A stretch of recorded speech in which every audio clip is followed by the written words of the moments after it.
I still remember the smell of her perfume on our bed, the faint trace of lavender that lingered long after she was gone. It used to comfort me. Now it makes my stomach twist. It was a Tuesday morning when Emma told me she had to fly to Vermont. Her voice trembled just enough to make me believe her story. "Dad's sick again," she said, throwing clothes into her suitcase with shaky hands. "He's in the hospital. I don't know how bad it is this time." I didn't question it. Why would I?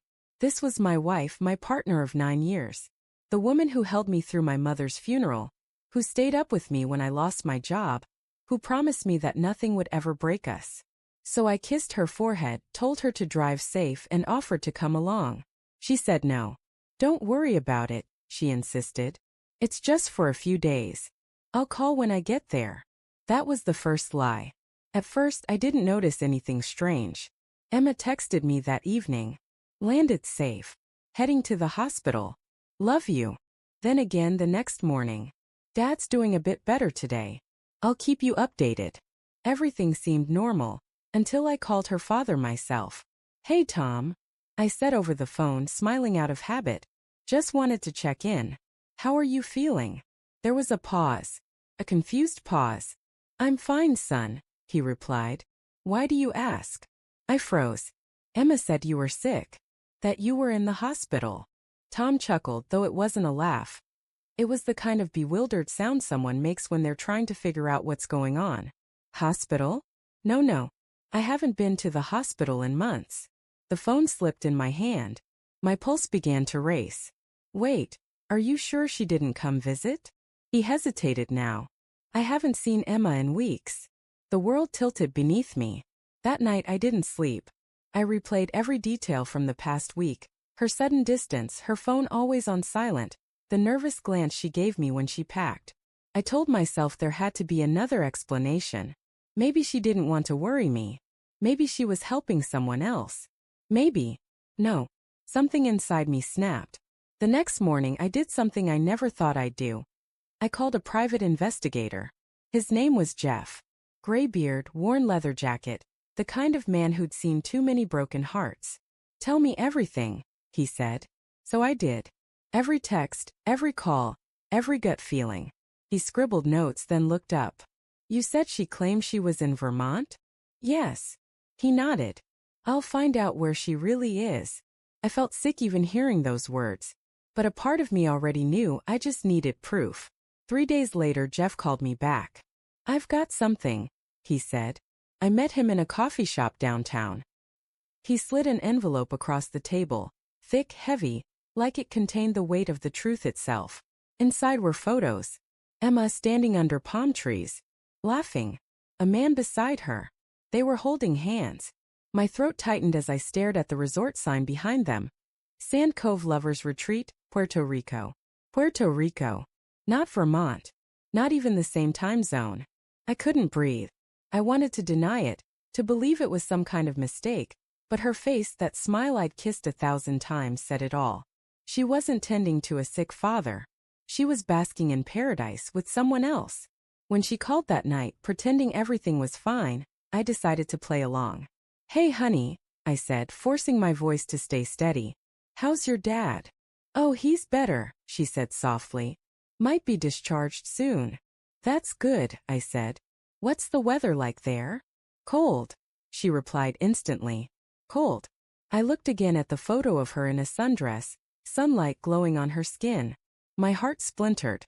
When she came home 2 days later, I'd already filed for divorce. I didn't tell her yet. I wanted her to tell me the truth first. She walked in with that same lavender scent, suitcase in hand, eyes bright with fake exhaustion. "Hey," she said, forcing a tired smile. "It's been a long week." "Yeah," I said. "Must have been." We stood in the kitchen, silent, the air thick with unspoken words. "How's your dad?" I asked. She hesitated. "He's okay now. Just needs rest." "Good," I said, sliding a folder across the counter. "Because I called him. He said he hasn't been sick." Her face went pale. The mask slipped. What? "I also know where you've been," I continued, my voice breaking. "Sand Cove Lovers Resort. Puerto Rico." She froze, every lie unraveling in her eyes. Tom wasn't sick. You weren't even in the country. So who is he, Emma? Tears welled up instantly. Please, Michael, let me explain. Explain what? I snapped. That you lied? That you left me thinking your father was dying, so you could sleep with someone else. She tried to reach for me, but I stepped back. Don't, I said. Don't you dare touch me. That night I didn't yell. I didn't throw anything. I just sat at the dining table, staring at the woman I thought I knew, while she tried to justify the unjustifiable. It wasn't supposed to happen, she said through tears. I met him months ago at a conference. We started talking and God, I don't know, he made me feel seen again. Seen? I whispered. You had a husband who adored you. I know, she cried. But somewhere along the way we stopped being us. I didn't mean for it to go this far. I shook my head. You didn't mean for it, but you booked a resort. You lied about your father. You planned it. Her silence was answer enough. The next morning I left early. I couldn't stay in that house anymore. Every corner felt poisoned, with her laughter, her lies, her ghost. For weeks I went through the motions, work, sleep, repeat, trying to pretend I was fine. But every time my phone buzzed, my chest tightened. Every time I saw a woman with long brown hair, my heart stumbled. It's strange how betrayal doesn't just end when the truth comes out. It lingers like a bruise that refuses to fade. She texted a few times begging to talk. I ignored her. Then one evening she showed up at my doorstep. She looked thinner. Hello. Michael, please, she said. Just listen. I didn't want to, but I let her in. I ended it with him, she said immediately. It was a mistake. I don't even recognize who I was. You think that changes anything?